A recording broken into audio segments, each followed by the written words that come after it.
Panoorin natin itong napaka-exciting na laban ng Torque versus dito sa Germany, mga lodi.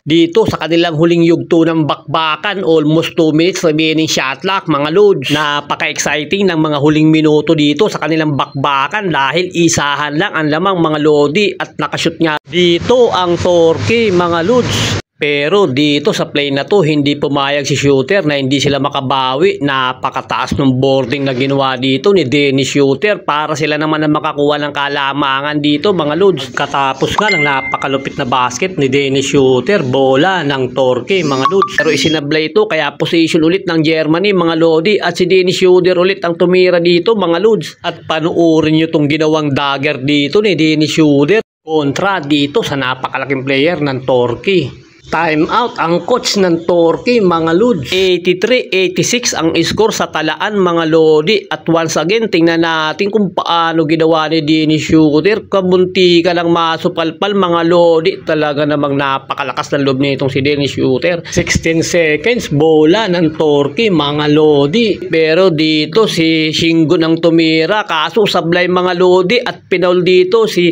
Dennis Shooter. At naipasok ka ni Dennis ang kanyang dalawang free throw, at eto may natitirang 4 seconds, desperation shot ng Torque, pero negative, mga lodi, hindi pumasok. Champion ang Germany kontra sa Torque, mga lods. At itong si Dennis Shooter nga, mga lodi, ang tinanghal na MVP ngayon sa Eurobasket. Grabe yung ipinakitang pamumuno dito ni Dennis Shooter para sa mga huling minuto ng kanilang bakbakan kontra dito sa Torque para makuha ng Germany championship dito sa 2025 FIBA Eurobasket, mga lods.